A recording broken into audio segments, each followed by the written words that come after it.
The cat slept by the train tracks for weeks, until something incredible happened. What if the reason the white cat Loyal waited for weeks by the train tracks wasn't just for his lost friend, but because of a startling secret Joe unknowingly left behind at milepost 7? Just when you think you understand this tale of devotion, a discovery surfaces that will make you question everything about Joe's final days. Don't miss this incredible story. Subscribe, like, and listen now to uncover the shocking truth and the heartwarming connection that followed. The shriek of steel on steel was a familiar scream in Walter Thompson's ears, but this time it was different, closer, more urgent. He'd been inspecting a loose fish plate near the switch for the 310 freight, the air thick with the usual late October chill and the ghosts of coal smoke and creosote. Then came the frantic, repeated blasts of the train's horn, a sound that ripped through the quiet afternoon like a saw. Walter's head snapped up. Less than 200 yards down the line, the massive engine of the approaching freight train was bearing down, not on the main line as it should be, but veering impossibly towards the old, decommissioned siding. Track 7. And there, a small white shape, seemingly oblivious, was curled directly in the path of the oncoming locomotive. Walter's breath hitched.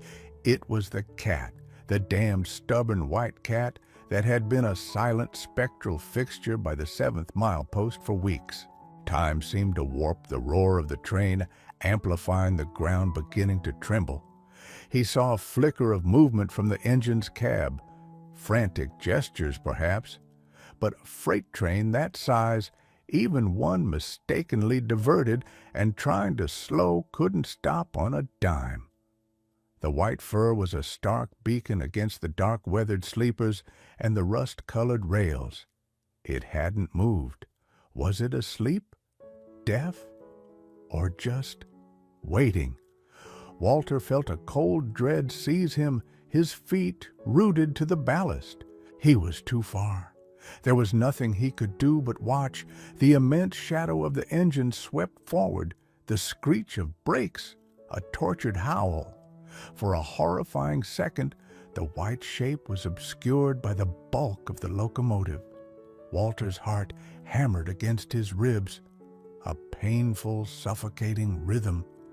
He squeezed his eyes shut, bracing for the sickening thud he was sure would follow the abrupt end to the silent, lonely vigil. The air filled with the thunder of 1,000 tons of metal, the violent hiss of air brakes, and then an equally deafening sudden silence punctuated only by the fading echo of the horn and the frantic panting of his own breath. He opened his eyes, his gaze fixed on the spot where the cat had been. What had just happened? Where was the cat?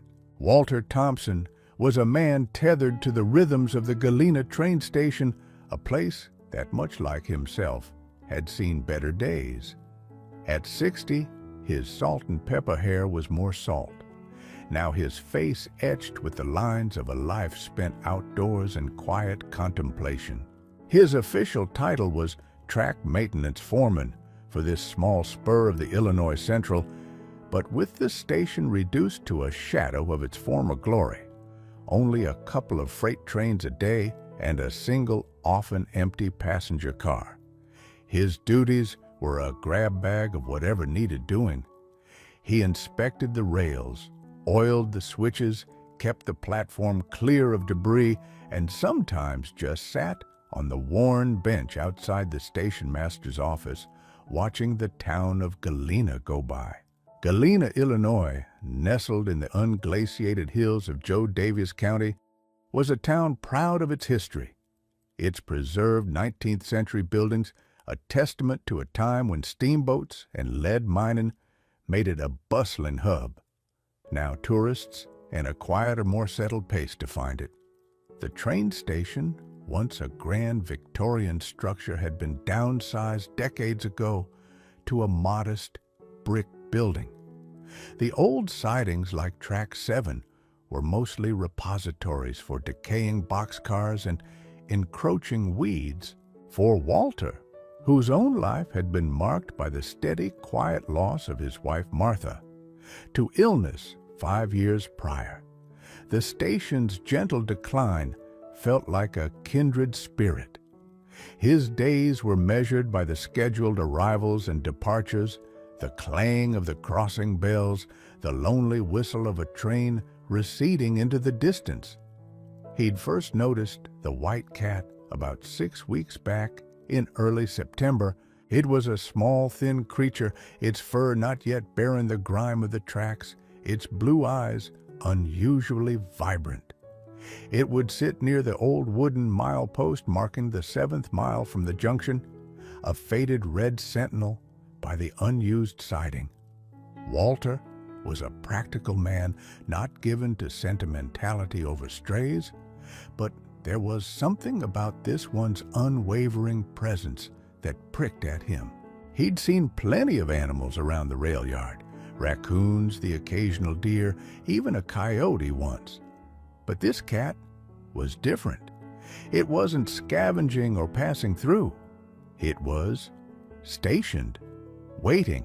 His routine included a walk down the gravel service road beside the tracks each morning and afternoon, and every day the cat would be there, sometimes curled tightly against the wind, sometimes stretched out if the autumn sun was warm, but always near that 7th mile post. He'd started leaving out a bit of his lunch, a corner of a sandwich, a few scraps of chicken.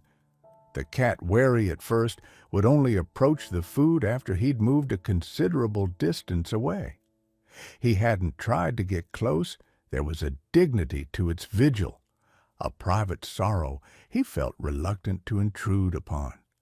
The station master, old Mr. Abernathy, a man whose memory was as sprawling and overgrown as the disused tracks, hadn't known where it came from. "Just another stray, Walter," he'd said, peering over his spectacles. "Yards full of 'em. This one's just a bit more stubborn than most." But Walter sensed it was more than stubbornness. He'd lost. Martha knew the hollow ache of waiting for someone who would never return.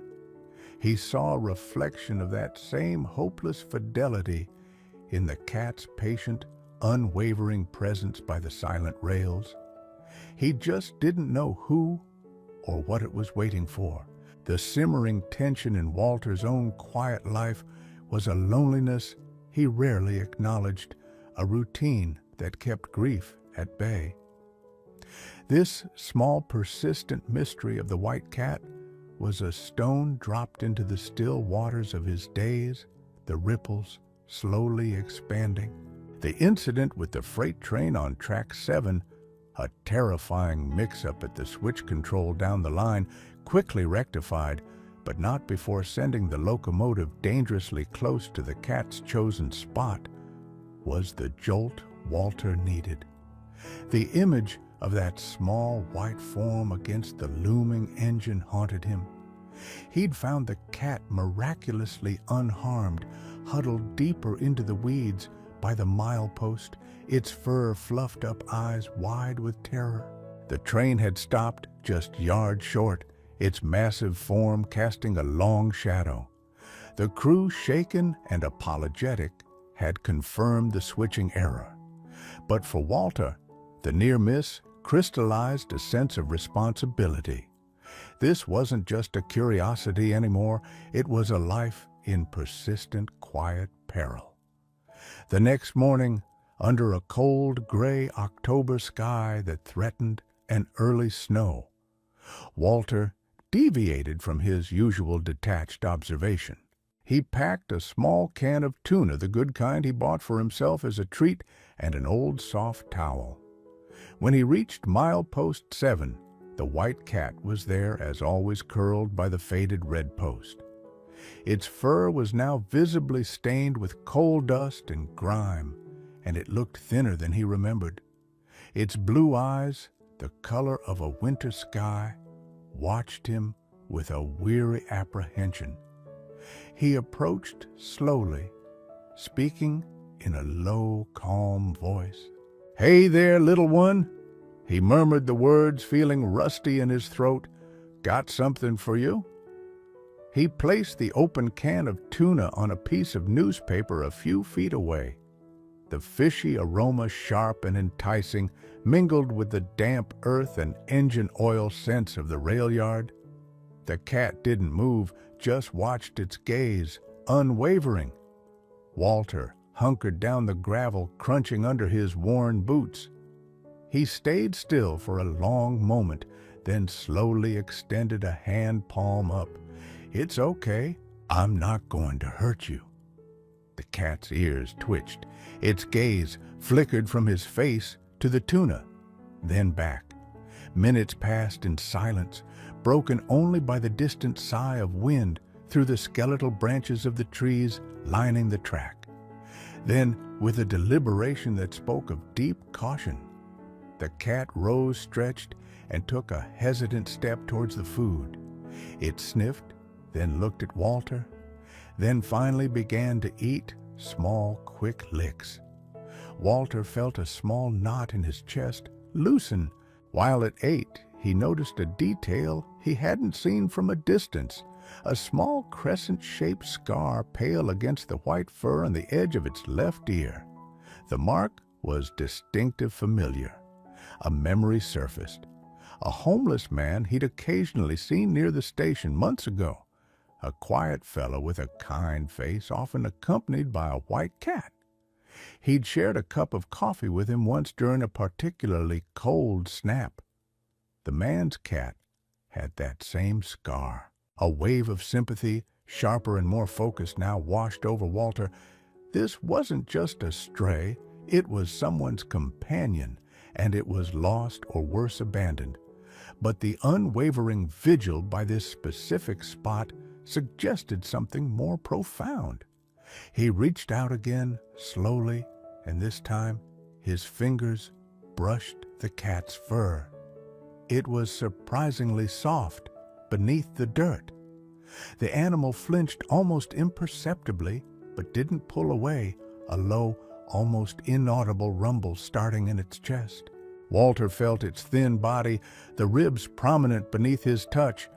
What kept it here day after day, in this desolate spot? The scar was a clue, a tangible link to a past he now felt compelled to uncover. His initial goal had been simple: to ensure the cat didn't starve or get hit by a train. Now it was more. He needed to understand its story. He needed to know who it was waiting for. The cat finished. The tuna licked its whiskers meticulously, then, to Walter's surprise, rubbed its head briefly against his outstretched hand before retreating a few steps. Settling back down by the milepost, its blue eyes fixed on the empty tracks stretching into the distance. The touch fleeting, as it was felt like a fragile trust offered, a responsibility accepted. Walter's quiet life gained a new focal point. His inquiries began at the station itself. Mr. Abernathy, when pressed about the homeless man with the white cat, vaguely recalled him. "Name of Joe. I think used to see him around. Haven't in a while, though." The while became chillingly specific when Walter, during his lunch break, walked over to Martha's Bakery, a Galena institution near the station. Martha Clement, a woman whose warm smile and flour-dusted apron were as much a town fixture as the courthouse clock was known for her kindness and her encyclopedic knowledge of Galena's happenings. A white cat by the 7th milepost, you say, Walter? Martha mused, wiping her hands on her apron as she handed him his usual coffee and a slice of apple pie, her brow furrowed and a scar on its ear. She nodded slowly. That would be Joe's cat. Poor Joe. Walter's heart sank. What happened to him? Martha. Oh, it was tragic. About 6, maybe 7 weeks ago now. She said, her voice softening with sadness. There was an accident down by the tracks right around that seventh post. Joe, he was hit by a freight train. They say he ran onto the line to save a little dog. A terrier someone's kid had let run off, got the dog clear, but he didn't make it himself. She shook her head, her eyes misting. He was a gentle soul, Joe. Always had a kind word, always shared whatever little he had. Especially with that cat, he called it his little friend, his Snowball. Said it was the only family he had. The weight of Martha's words settled heavily on Walter. The cat wasn't waiting for Joe to return from a trip. It was waiting at the very place its world had shattered, oblivious that its friend was gone forever. He thought of the cat's unwavering gaze down the tracks, its weak meows lost in the wind, and a profound ache resonated within him, echoing his own long-held grief. Martha then added something that twisted the ache into something sharper. The station attendant who found him, young Billy, I think, he said Joe had a crumpled note in his pocket. Just a few words scrawled in pencil. If I go take care of my Snowball, like he knew somehow, or maybe just hoped someone would look out for his little friend if the worst happened. The note felt like a direct plea. A responsibility passed from beyond the grave. Walter now understood the cat's profound, heartbreaking loyalty. His efforts to help intensified. He brought food and fresh water daily. He even rigged up a small makeshift shelter from a discarded wooden crate and some tarp, positioning it near the milepost to offer some protection from the increasingly bitter autumn winds and rain. The cat, which Walter now thought of as Snowball, slowly began to accept his presence. It would eat while he sat quietly nearby, sometimes even allowing him to stroke its dusty fur for a few moments, but it would not leave its post. Every time a train rumbled by on the main line, its head would lift its blue eyes, scanning a faint, hopeful meow escaping its lips. The sound was pure desolation.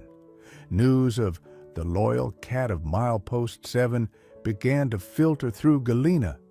Martha had shared the story with a few customers. Tom Jenkins, the burly mechanic from the garage down the street, took to leaving a fresh bowl of water each morning on his way to work.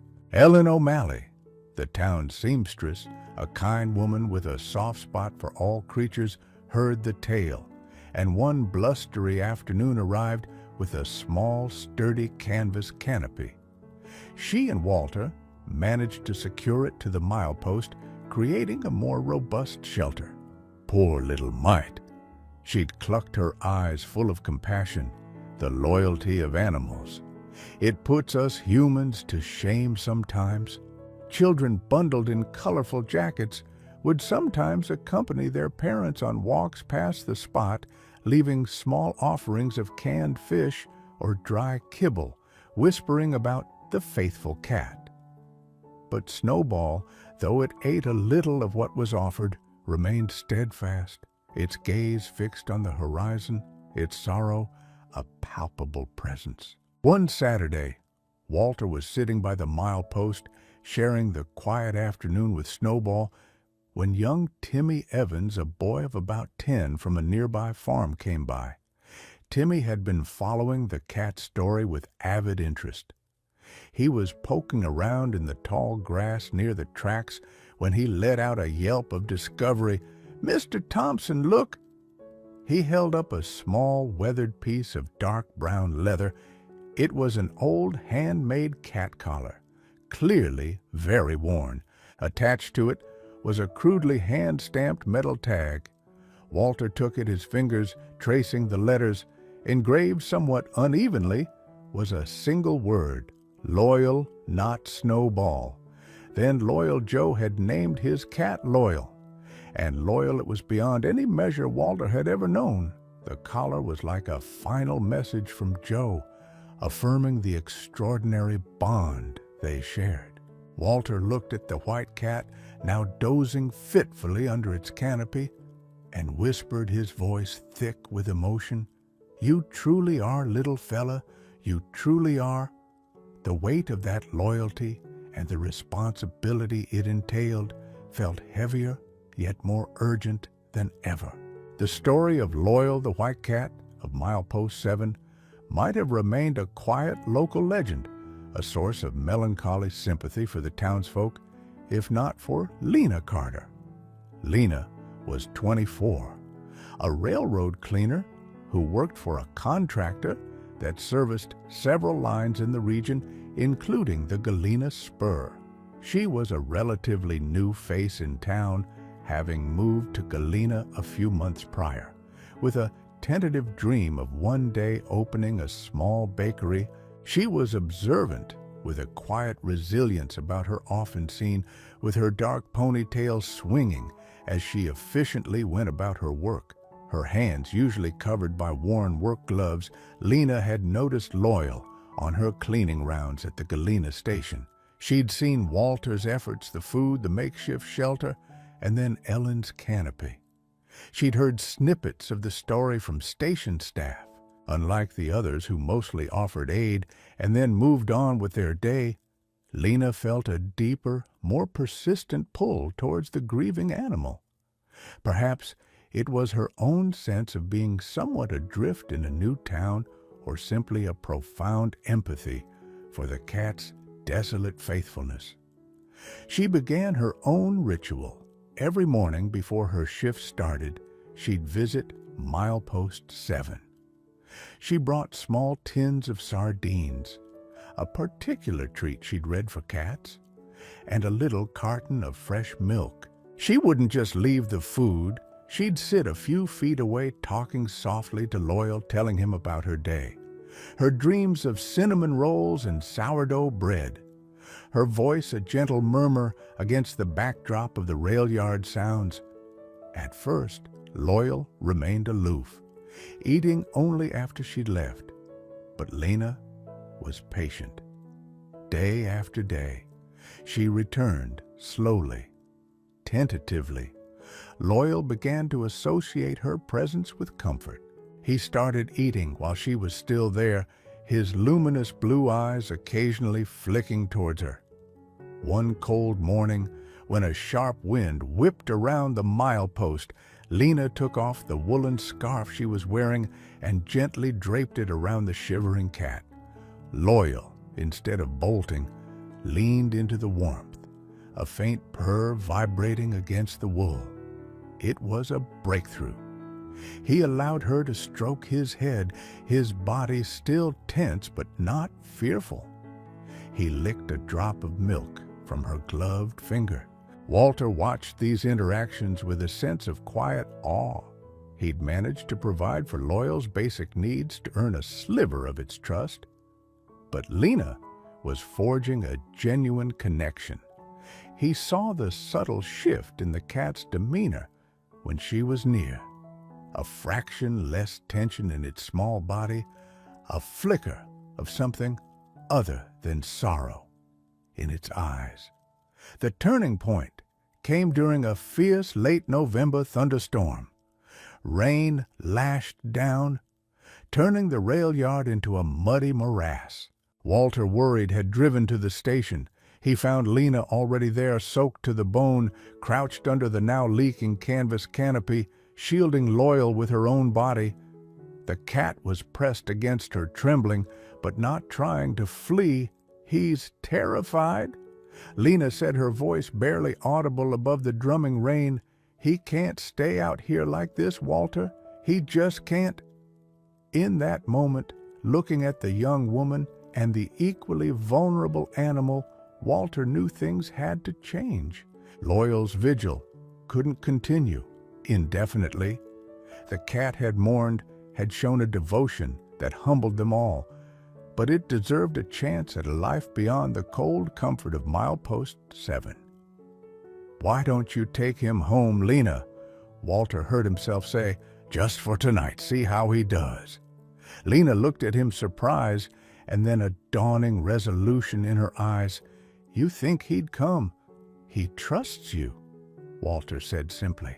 Carefully, Lena coaxed Loyal into a carrier Walter fetched from the station's lost and found the cat offered little resistance, a weary acceptance in its posture.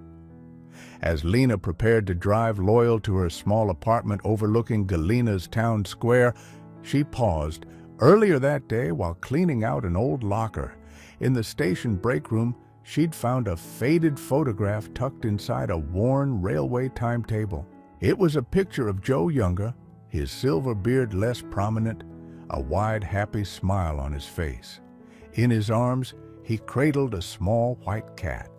On the back, in Joe's familiar, slightly shaky handwriting, was a caption, "Loyal, my friend who never left me." She showed it to Walter. The shared look between them acknowledged the profound significance of the find. It was as if Joe himself was giving his blessing, guiding his beloved companion towards a new chapter. Lena knew then that this wasn't just for a night. She was taking Loyal home for good. The decision settled in her heart, a heavy but welcome responsibility. The point of no return had been reached, not just for Loyal, but for Lena and Walter too. They were no longer just passive observers of a sad story. They were active participants in its hopeful transformation. Loyal's transition from the harsh reality of the train tracks to the quiet warmth of Lena Carter's small apartment was a delicate process. The red brick building with its windows overlooking the town square was a world away from the rumbling trains and the lonely vigil at milepost 7. Lena fashioned a soft bed for him from old blankets in a cozy corner by the fireplace, its gentle warmth a stark contrast to the biting winds he had endured. For the first few days, Loyal spent most of his time huddled in the carrier or later in the darkest recesses under Lena's sofa. He ate little, and the vibrant blue of his eyes seemed clouded with a lingering sadness and confusion. Lena didn't push. She left food and water nearby, spoke to him in the same soothing tone she'd used at the tracks, and filled the small apartment with the comforting aroma of her experimental baking, a precursor to her bakery dream.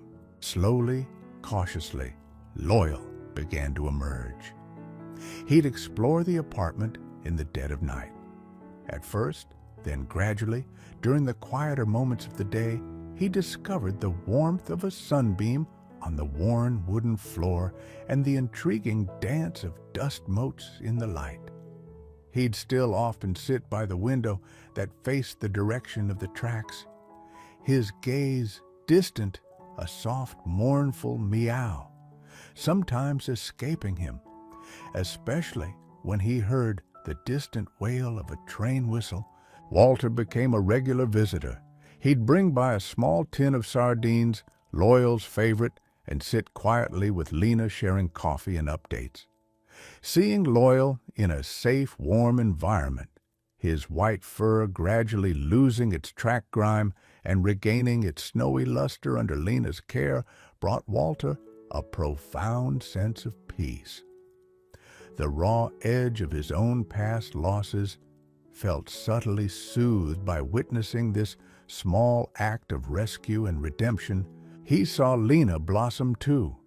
The responsibility of caring for Loyal seemed to give her a new sense of purpose and belonging in Galena. The story of Loyal, now safe with Lena, began to spread beyond the immediate circle of station regulars. Ellen O'Malley, the seamstress, wrote a heartfelt post about Loyal's journey on her Facebook page, sharing a picture Lena had taken of the cat curled by the fireplace. It struck a chord. People in Galena, and soon even in surrounding towns, were touched by the narrative of unwavering loyalty and second chances. Comments poured in, offering support, sharing similar stories of beloved pets. The Galena Gazette picked up the story, running a feature piece titled "The Loyal Heart of Milepost 7." This growing public interest sparked an idea. During one of Walter's visits, Lena voiced it, "People are so moved by him, Walter, and by Joe's story too. It feels like we should do something more permanent to remember them, to honor that kind of loyalty." Just then, Mr. Henry Peterson, a retired coffee vendor who used to have a cart near the station, stopped by Lena's apartment. He'd heard about Loyal and wanted to meet the famous cat over a cup of Lena's coffee. He shared his own memories of Joe, that Joe. Mr. Henry said, shaking his head with a fond smile, "He had a heart bigger than this town, always looking out for the strays, not just Loyal. There were dogs, other cats, even a one-legged pigeon. He used to feed Loyal, was just the last one he took under his wing.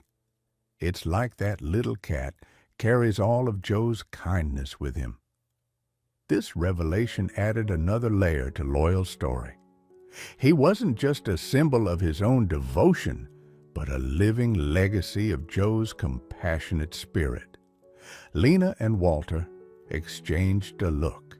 The idea of a small monument, a statue perhaps at Milepost 7, began to take shape, not just for Loyal, but for Joe, and for the enduring power of the bond they shared. The new plan was more ambitious than simply providing care. It was about creating a lasting tribute, a way for the community to connect with and remember the profound love and loyalty that had unfolded beside their town's historic train tracks. The focus shifted from Loyal's individual survival to celebrating the universal values his story embodied. The idea of a statue quickly gained momentum. Lena, with Walter's steadfast support, found herself at the forefront of a community initiative. They envisioned a small, tasteful bronze statue of a cat, curled as Loyal so often was to be placed near the 7th milepost, a permanent marker of an extraordinary friendship. Ellen O'Malley, using her social media savvy, helped set up an online fundraising page, and donations, small and large, began to trickle in. Tom Jenkins, the mechanic, offered to weld a sturdy base. Martha from the bakery pledged a portion of her Saturday sales. However, the path wasn't without its hurdles. The initial proposal to the Galena Town Council met with some polite skepticism: a statue for a cat, Mrs. Carter. One councilman had asked, not unkindly, but with a clear note of doubt, "We understand the sentiment, but public land is usually reserved for, well, more traditional historical figures."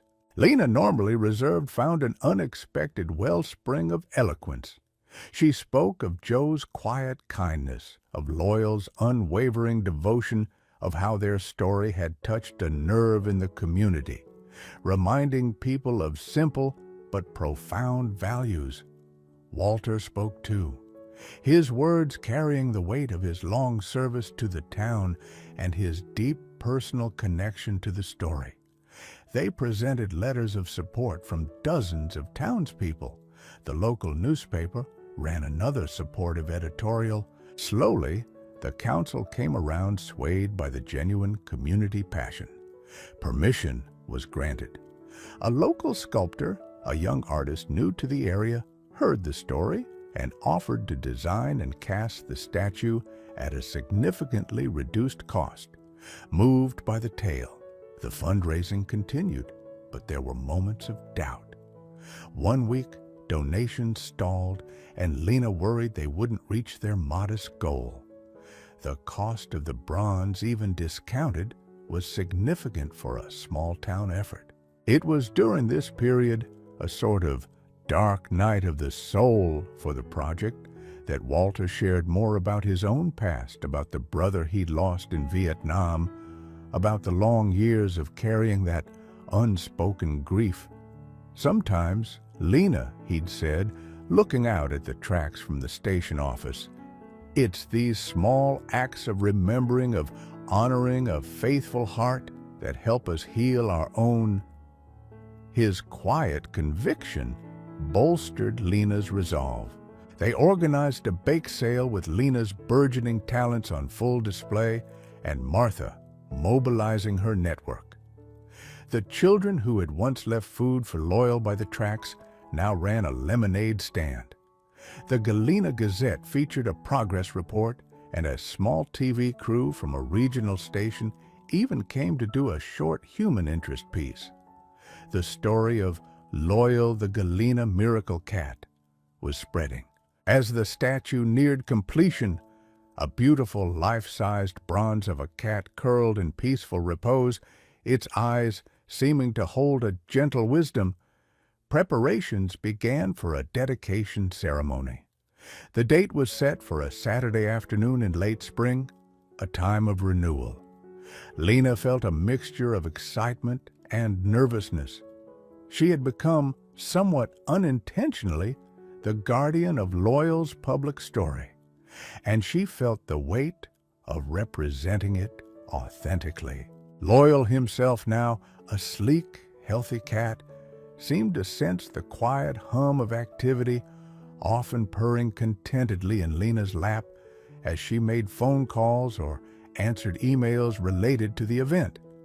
The old faded leather collar with the name Loyal would be placed at the base of the statue, a final poignant touch. The entire town, it seemed, was preparing to celebrate a love that had refused to be forgotten. The late spring afternoon was perfect, bathed in the soft gold of the declining sun. A gentle breeze rustled the new leaves on the trees lining the railway tracks near milepost 7.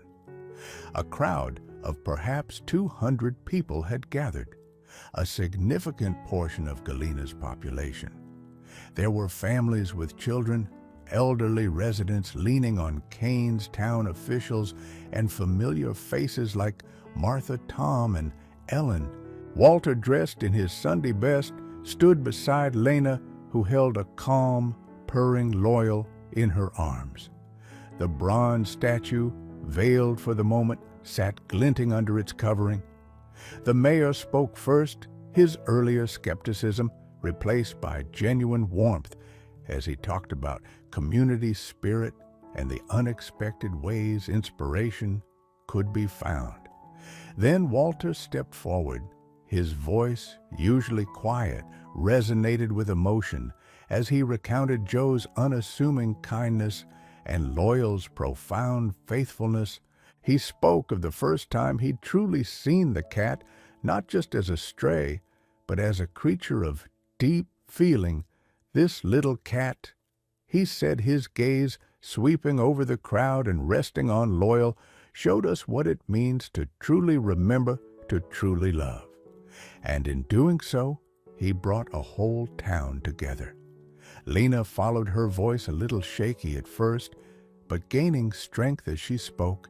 She thanked the community for their generosity, for embracing Loyal's story.